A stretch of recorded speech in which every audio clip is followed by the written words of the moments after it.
Hello and welcome. We are back with our Off the Mat series. I'm Jessie Raspiller, and today I have Liz Little joining me. Hi, Liz. Hey, Jessie. Hey, everybody. So we're so excited. We took a month off from our teacher feature just so we could all get some restoration and nourishment. And now we're back, and I'm really excited for you guys to get to know Liz. Liz joined our team officially back in December, but Liz has been a part of our community. Gosh, I want to say, it was when we had the yoga studio about 4 years ago, right? I think that's when I first remember you popping up with us. Jessie, I was actually doing some reflection on our relationship and my relationship with pop-up yoga before this. And it was 2017 when I met you and Jen in my office when I was doing marketing consulting. Yeah. And that's when I started coming to the outdoor classes. It was that summer of 2017. Yeah. So. And did we meet because were we in the chamber together? Were you in the chamber ever? Is that how I met you? I was in the Chamber of Commerce at one point, but here's how it happened. And okay, yeah, I've been trying to put it all together. And why I'm so grateful for pop-up yoga, and it also tells you a little bit about how I got into teaching, and you're a big part of it, and that really came clear for me when I was reflecting on this prior to this call. So at the end of 2016, I had broken my leg and had a pretty severe spiral fracture, and I was on crutches for about 4 months. And prior to breaking my leg, I had done yoga, but I was inside at a Vinyasa Flow studio. And when I started healing up, 5 months in, and was ready to get into a yoga space again, I just didn't feel comfortable going back indoors to a crowded space. And so I came to pop-up yoga. Yes. And yeah, so I came kind of, I don't know if you were even teaching the class that day, but I was kind of like limping on in and just did what I could. And I just thought it was so wonderful that I could practice in a safe place where nobody was going to run into me. I was worried that maybe somebody would bump into me and I'd get injured again. I just felt safe. I felt great being outside. I love the outdoors and had been like cooped up for, months with my crutches. And we had a super rainy year that year too. And so it felt great to get outside. And it was when I came to pop-up yoga one afternoon that I did meet you. It was a little bit later on, and I mentioned to you what I did, that I was a marketing consultant.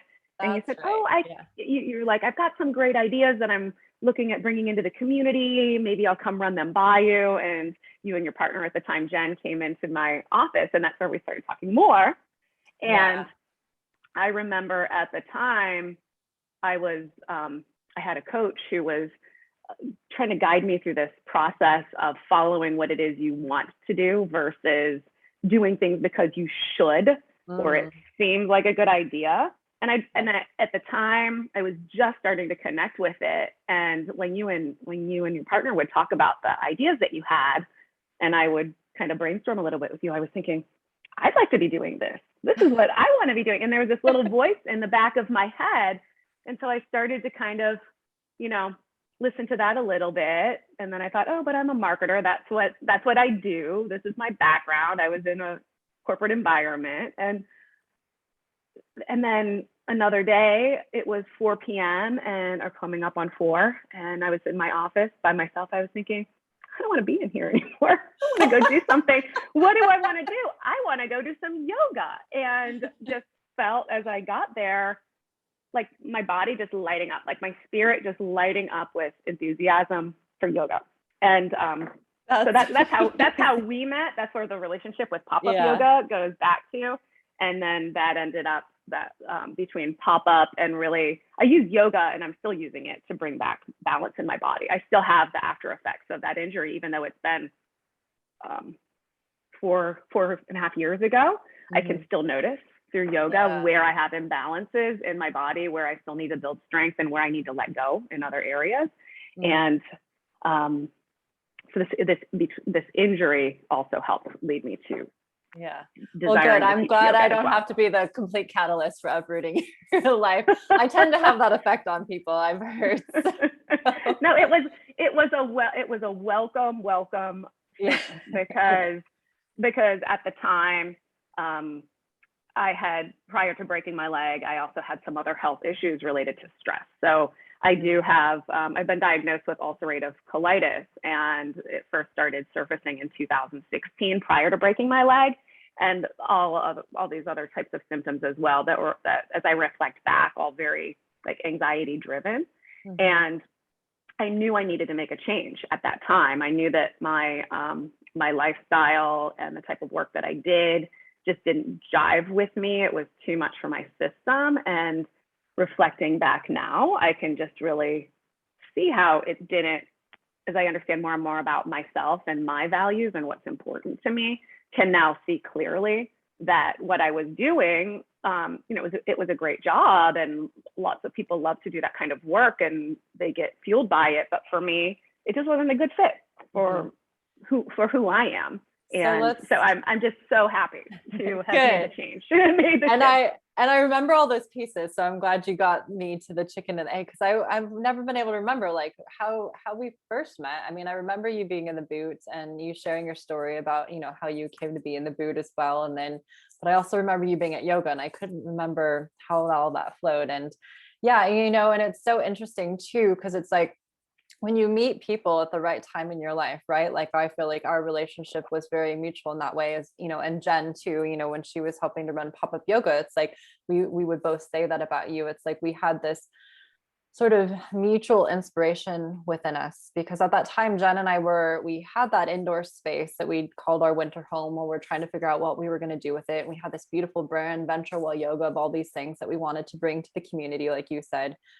But we were having trouble because we were like shooting ourselves to try to make it be this sort of corporate thing that we thought was just the next step in our evolution. And same thing, sitting in that office. So thanks for that little office over on Palm Street that was catalyst for all of us, I guess. It was, it was like, this doesn't have to be anything that we don't want it to be. It was like all these things we were trying to, and the questions that you were asking us were probably then the same questions when you closed the door behind us that you were asking yourself too. It's like, what feels like the most fun? What, like you said, when does your body light up the offerings that you have to give, right? It's like, you and I both have a marketing background, and it's like, it comes in handy, but it doesn't have to be the direct line of business. Like, we don't have to just be in a marketing business. We can just use that alongside of the things that actually light us up.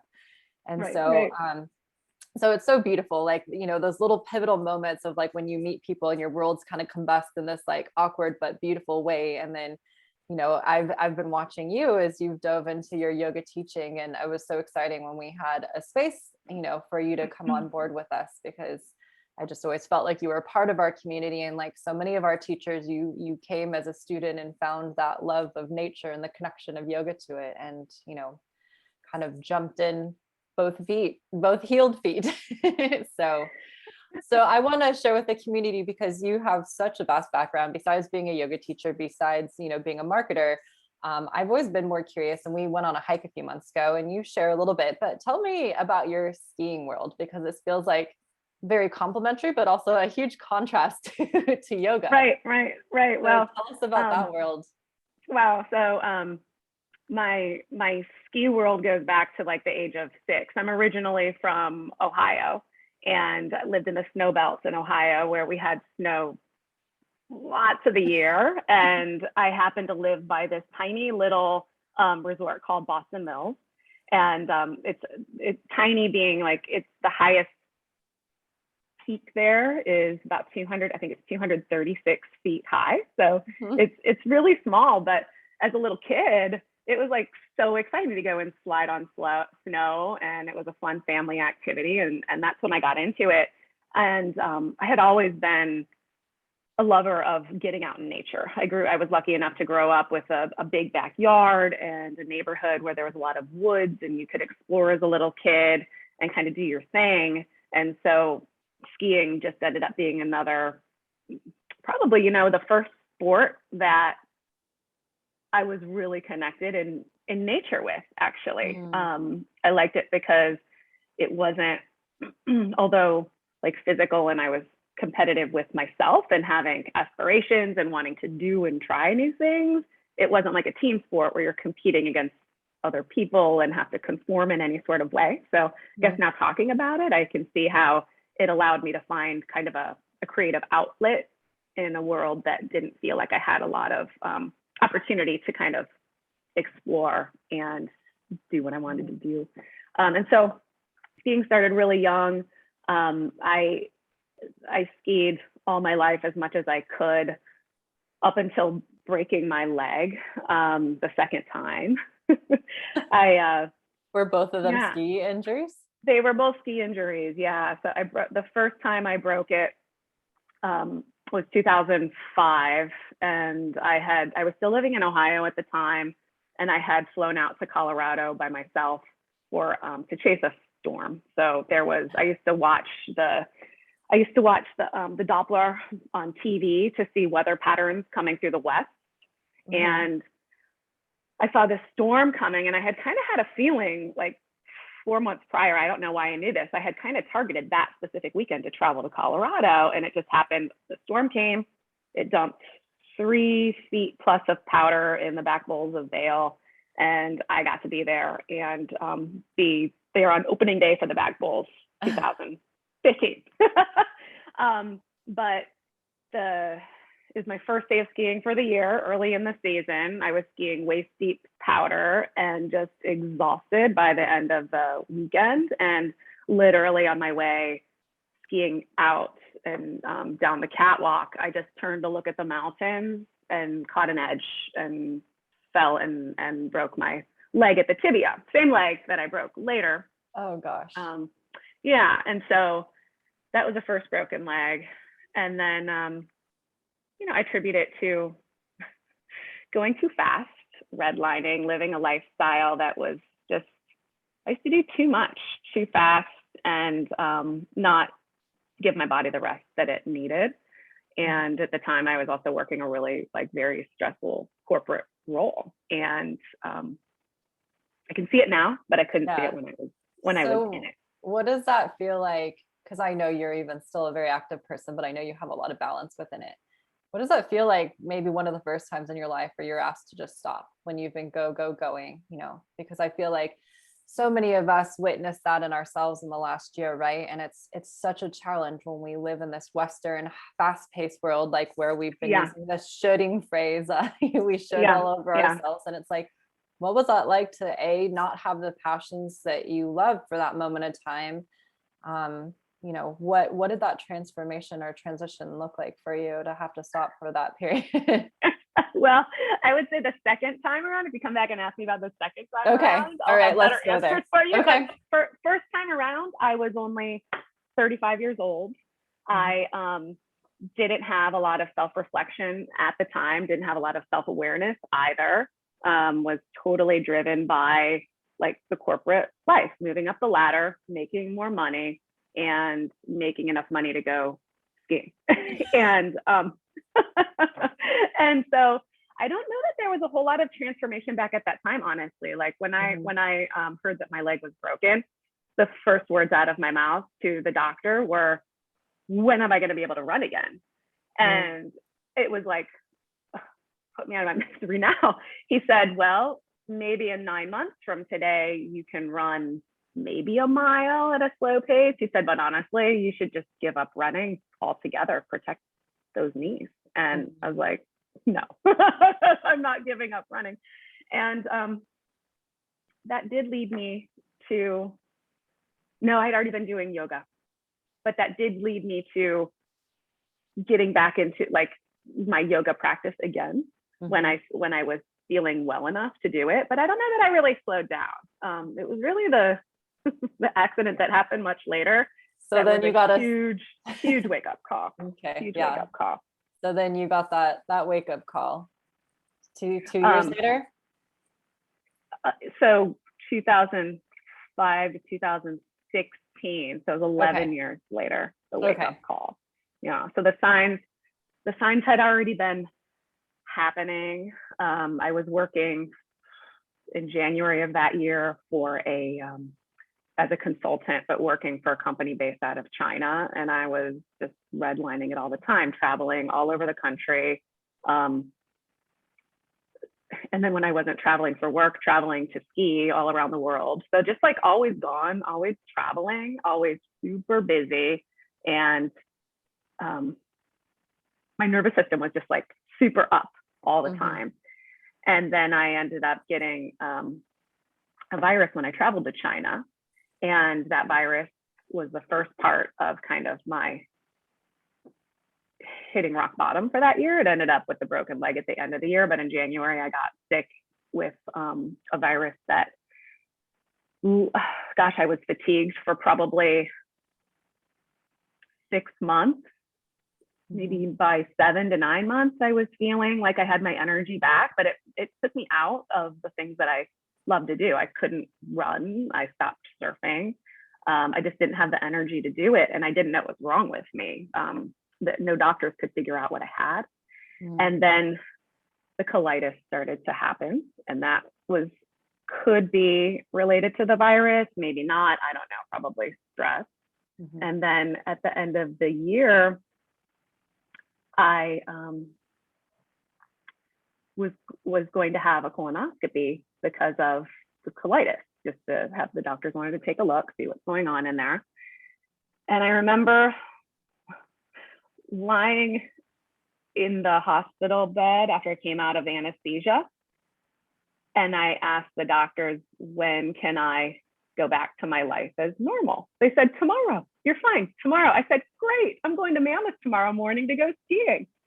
And they said, okay, fine. And then the day after that, went skiing, still feeling the effects of anesthesia, but not realizing it, not connecting with that, super dehydrated because having colonoscopy requires you to cleanse. And so, it makes sense that that I fell and broke my leg from weakness, and that was my rock bottom, and that was when I said, life needs to shift here because So I love, not that you had to go through that, but the beauty of your kind of hindsight through all of this is the nervous system, which is something I look at with anybody that I'm kind of around, or especially clients that I'm working on. It's like, always, how do we bring somebody back into balance? And to me, that is like the first thing we can ever do, is help somebody get out of the fight or flight, or as we know it to be the sympathetic nervous system, and coming back into that. And I don't know that a lot of us even take that equation and take a look at the high stress world that we're in, and how that actually is a continuation of our sympathetic nervous system being in overdrive. Right. And it's like the way the pendulum swings. Like I tell my clients this all the time. It's like, if the pendulum has swung one way, it eventually has to come back the other way. Right. And we, have that choice of either like deciding, like resetting that system and being able to like come back to that sort of harmony, balance in the body, or oftentimes we sort of get that, like you said, the breaking point or that rock bottom, where it's like the bottom kind of falls out, all the things, the sort of the year leading up to that, and maybe all the warning signs that, unfortunately, hindsight's the greatest sight that we often have until we get to those moments. So what was that like for you, that second go around? Were you were here in Ventura then? I was here in Ventura, and that's when I decided to open my office downtown, was during that time. So even on crutches with a broken leg, on pain medication, I was still pushing and pushing to keep going, and expecting too much of myself. And the transition towards the slowing down, I think a lot of that, now that I reflect back on it, it was a super rainy season. I don't know if you remember 2017 winter, but it seemed like it rained every day from January until the end of February. And so I would spend time just kind of lying in bed and relaxing, maybe not necessarily napping, but relaxing. And I think for me, having to slow down and having to lie down and rest helped me to see the difference in my system. It's not until I was able to start to see the contrast of what it's like under this condition versus what it's like under that condition. And it's a very slow process. And I'm still going through that and learning my nervous system, but it was that slowing down that allowed me to notice the difference of my system being very relaxed and not, even though I might be, you know, happy and energized and whatnot, there was a kind of a sense, I could start to feel over time a sense of gripping in my body. And I still get it when I get stressed, and I'm still working through that.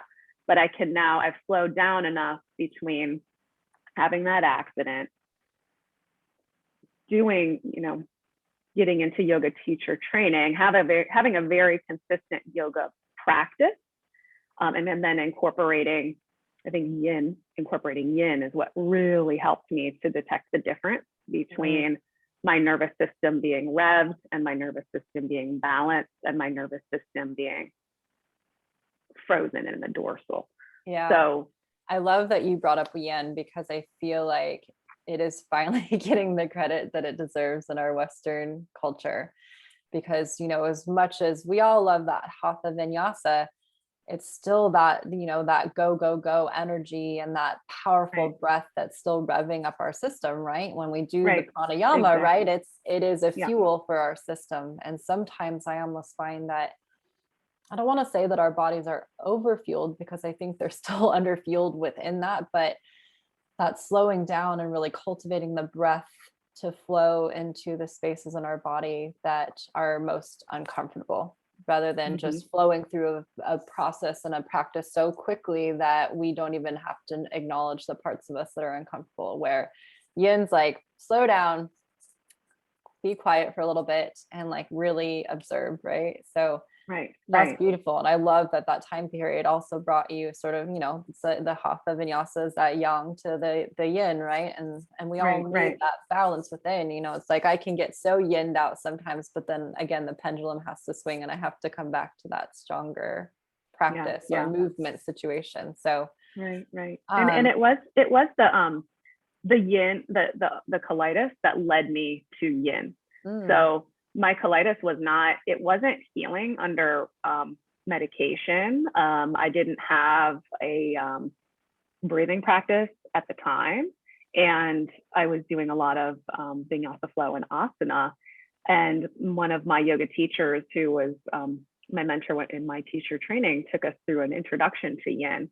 And I'm not kidding, just that one practice that she took us through, it was about an hour and a half done with restorative, with props for making it more restorative. My symptoms healed up overnight from that session. And that's when a light bulb went off. And I was like, whoa, like what just happened? Like I haven't been able to do anything to stop these symptoms. And all of a sudden this practice just magically healed me overnight. And that was, I think that was 3 years ago when that happened. And that's when I started self-study of yin, learning how to incorporate it into my weeks, and then how to teach it to others. That's so teaching beautiful. it a couple of years ago, but I'm glad the conversations come to this, because the yin really did help me to detect when my muscles are tense versus when they're released and relaxed. And I don't think I noticed it. I can tell you, I didn't notice the difference prior, because my muscles were always tense.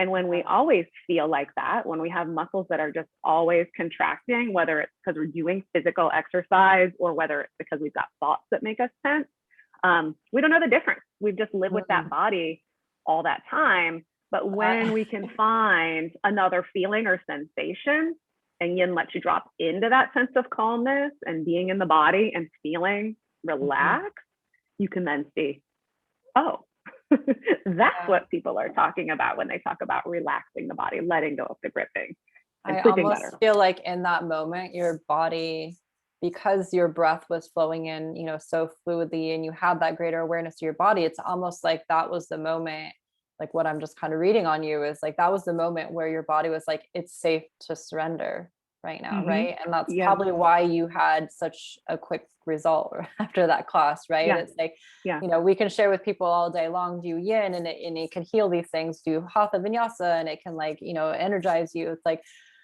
But until your body gives itself permission because it feels safe enough, which is really a trauma-informed yoga practice, it will never be able to let go of that gripping. But the more that we can come to these types of practices, right? It's like, that's so beautiful that it happened to you overnight, and there's never guarantees that that will happen, but it's like, it is possible. And that is the beautiful part of yoga, and the witness that I've gotten to be to thousands of students of that transformation that happens within this practice, right? Whether it's overnight or if it's, over decades, it's like, if we do this long enough, it gets in there eventually. And we can just have those moments where we surrender. So I love that. And then I want to transition, because that's such a beautiful segue into some of the support that you actually offer to this community, because I think you really offer a unique teaching within our community, but meaning pop-up yoga, but then the greater Ventura yoga community too, because you're very focused on alignment and connecting that breath. And even though you offer usually a very, strong practice, I would say it's very methodical and very well thought out in the way that you bring that to your practitioners.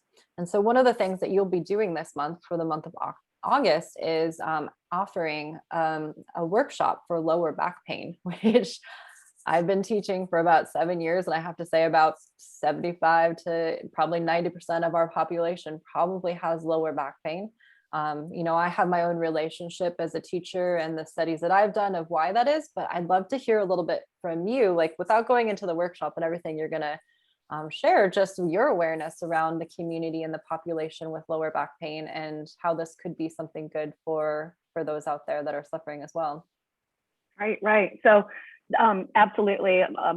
A lot of people who come to my yoga classes, no matter where I teach, talk about issues with low back pain. And what I tell them is, it's not good news, but the good news is it's typically a postural thing that can be corrected with patience and practice, and knowing how to release certain muscles and how to bring your body back into alignment. And so as I look at the low back, I look at where the low back starts, down at the sacrum and at the hips. And my belief, and how I've been trained by my teachers, is that movement of the limbs, so the arms and the legs at the hips, they affect the whole spine. And in particular, for people with low back pain, all the muscles that surround the hips, so whether the fronts of the thighs, outer hips, inner thighs, hamstrings, as these muscles either become tight and constricted or out of balance, maybe stronger on one side than the other, they end up affecting, as you move from the hips, they end up affecting your whole spine. And so I teach the musculature and how to understand what might be affecting the base of your pelvis and affecting the rest of the spine, but then also the postural habits that often lead to low back stuff. It's often related to sitting and rounding in the low back. And as you round in the low back, it's hard to sit up with good posture for the whole day. And so for people who work at a desk, or they spend time doing a lot of sitting for other reasons, they might find themselves with low back stuff due to rounding in the low back, or from tight hamstrings as the shape of the leg starts to take that shape and those muscles get shortened from sitting, whether you're working at a desk or traveling. And so that's what I find, is that it's usually low back stuff is usually originating from down. It could be as low as the feet. I teach mainly around the hips, and try to help people understand how to open those up, and how to build strength, and how to notice if things are out of balance, as well as build strength in the back body to help hold you up and help you. Cool.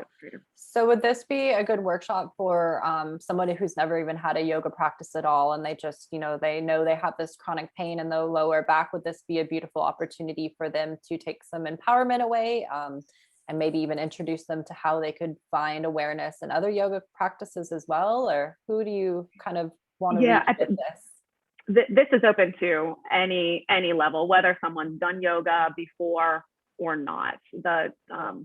The workshop starts with basics of anatomy. I explain the spine and these rotations and imbalances that can happen in the spine related to the hips. And then I take them through, I'll take them through an hour-long yoga practice that's really about just slowing down, taking some movement to help you open up all the muscles that surround the hips, as well as build strength in the core and strengthen the back body to give you better posture. And anybody can do it. All of the positions that we're going to be coming to are done. They're done supported. They can be modified. Nothing is out of anybody's reach of being able to attempt. Awesome. Well, I'm definitely going to try to come because my right lower back is my source of contention in my body, if you will. And so this is Saturday, right? August 21st, 11 o'clock starting down at Marina Park. And you can sign up on that underneath of our events, but I'm sure Liz will be kind of sharing that throughout her classes. And just so we know, Liz teaches on Tuesdays at 9:30 over here at Cemetery Park. I point because it's right behind my house, but and on August 24th, I want to also take a moment just to introduce the community to your fundraiser for this month, because each month our teachers that come on board and we do teacher feature and open up their lives, we also open up the opportunity to bring awareness to an organization, a foundation, a nonprofit that's really near and dear to their heart. So for the month of August, Liz has chosen B.K.S. Iyengar's association down in LA. And do you want to tell us a little bit about his organization, how you came to know of it, and maybe why it's been close on your heart? Sure. So it's near and dear to my heart because it goes back to, call it, my lineage of the teachers that I've learned through down in the Westlake and Los Angeles area. And so B.K.S. Iyengar, if you're not familiar with who he was and what his mission was, he would bring yoga, physical asana, restoratives, and pranayama to people to help them learn how to basically heal their bodies from within, using their body and using their breath. And he, in his belief and in his types of sequences that he writes, he deals in a very therapeutic way with the physical asana of yoga, whether it be for strengthening the body or for cultivating more sense of relaxation, whether it be supported restorative positions or breath work. And I'm just super inspired by that because I've been using yoga to heal myself, whether it be anxiety, physical imbalances, or heal trauma. That's my goal, is to share that type of method with people in our community. So sure, I love teaching asana. I love teaching vinyasa flow at a moderate pace, but all of these postures, they do have healing effects on our body and on our mind. And my goal as I continue to grow as a yoga teacher is to be able to harness those powers and help people on a more individual basis to be able to deal with the ailments that they might have, whether it be their digestive system or anxiety or depression or menopause. So the way I got introduced to this organization was through the teachers that I used to take class from in person prior to the COVID shutdown. And these teachers would train under senior teachers who were leading sessions down at the B.K.S. Iyengar Institute. And it was always in the back of my mind of, I want to get down there and take some of their therapeutic types of courses.